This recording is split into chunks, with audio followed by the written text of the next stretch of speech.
कभी सोचा है कि जिस टेबल पर हम रोज काम करते हैं या पढ़ाई करते हैं, उसकी भी अपनी एक एनर्जी हो सकती है। आज हम प्राचीन वैदिक गणित के आधार पर यही समझने वाले हैं कि कैसे एक बिल्कुल साधारण सी दिखने वाली टेबल के माप में भी एक छिपी हुई ऊर्जा होती है। तो चलिए इस विषय में थोड़ी और गहराई से उतरते हैं। हम ये पता लगाएंगे कि टेबल की इस छिपी हुई एनर्जी को आखिर समझा कैसे जाए और जरूरत पड़ने पर इसे बदला कैसे जा सकता है। अब ये सवाल सुनने में थोड़ा अजीब लग सकता है ना, कि क्या एक टेबल का साइज भी किसी की तरक्की में रुकावट बन सकता है।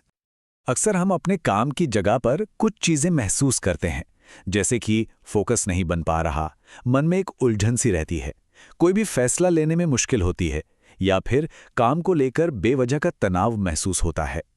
वैदिक वास्तु की माने तो इन सब का एक कारण आपकी टेबल का गलत माप भी हो सकता है। तो सवाल यह है कि इसका हल क्या है।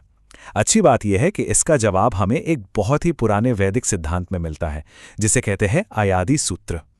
तो ये आयादी सूत्र आखिर है क्या चीज? देखिए, ये कोई जादू टोना नहीं है, बल्कि वास्तुशास्त्र में इस्तेमाल होने वाला वैदिक गणित का एक सीधा साधा फॉर्मूला है। इससे किसी भी चीज, जैसे कि एक टेबल के आकार की एनर्जी को कैलकुलेट किया जाता है, ताकि उसका साइज उसके काम के साथ बिल्कुल सही तालमेल बिठा सके। इसे समझने का एक बहुत ही आसान तरीका है। सोचिए, जैसे किसी म्यूजिकल इंस्ट्रूमेंट को सही सुर में लाने के लिए उसे ट्यून किया जाता है ना? बिल्कुल वैसे ही सही माप एक टेबल को किसी खास काम के लिए सही फ्रीक्वेंसी पर सेट कर देते हैं।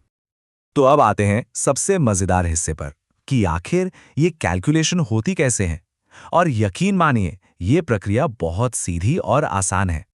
सबसे पहला और सबसे जरूरी स्टेप है मेजरमेंट को बदलना। हम नॉर्मल फीट को पहले इंच में और फिर इंच को एक खास पारंपरिक यूनिट सूत में बदलते हैं। ऐसा क्यों? क्योंकि जितनी छोटी यूनिट होगी, हमारी कैलकुलेशन उतनी ही सटीक, उतनी ही एक्यूरेट होगी। चलिए एक उदाहरण लेते हैं। मान लीजिए कि हमारी टेबल 3 फीट लंबी और 5 फीट चौड़ी है।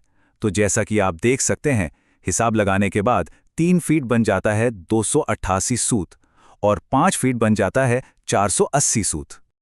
अब आता है सबसे जरूरी नियम, इस पूरी कैलकुलेशन का सबसे बड़ा सीक्रेट।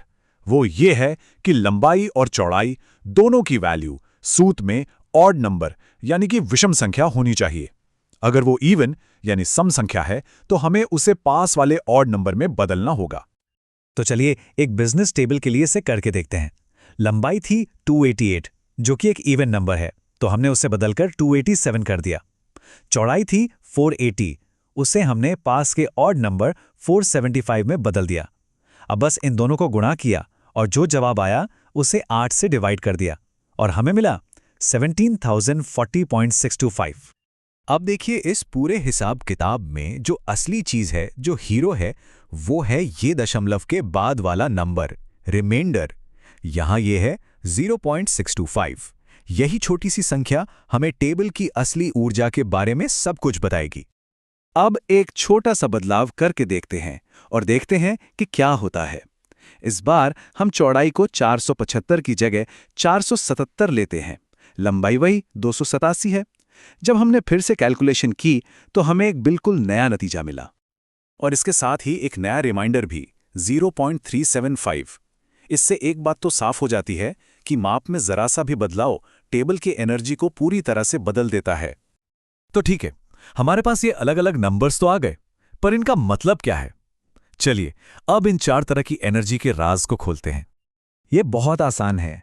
हर रिमाइंडर का एक खास मतलब है। अगर रिमाइंडर 1 to 5 आता है, तो वो टेबल हर तरह के काम के लिए बढ़िया है, जैसे स्टाफ या स्टूडेंट्स के लिए।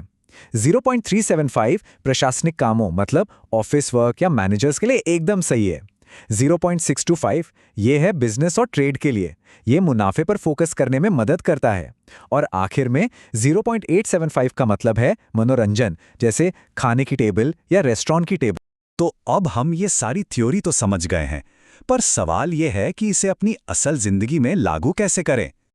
सोचिए, अगर आपकी अभी की टेबल आपके काम के हिसाब से सही ट्यून नहीं है, तो क्या करें? घबराइए नहीं, पूरी टेबल बदलने की कोई जरूरत नहीं है। इसके लिए 3 बहुत ही आसान तरीके हैं। पहला, आप अपनी जरूरत के हिसाब से सही साइज का एक ग्लास टॉप बनवाकर ऊपर रख सकते हैं। दूसरा तरीका, अगर टेबल लकड़ी की है तो उसके किनारों पर लकड़ी की पट्टियां लगाकर उसका साइज बड़ा कर सकते हैं। और तीसरा, बस टेबल का ऊपरी हिस्सा यानी टॉप बदल दीजिए। अपनी पसंद के माप का नया टॉप लगवा लीजिए, चाहे वो लकड़ी का हो, पत्थर का या किसी और चीज का। तो आखिर में ये कहानी सिर्फ एक टेबल की नहीं है, ये एक सोचने का तरीका है। ये सवाल खुद से पूछने जैसा है कि मेरे आसपास की जगह का असली मकसद क्या है, और क्या यहाँ मौजूद हर चीज उस मकसद को पूरा करने में मेरी मदद कर रही है।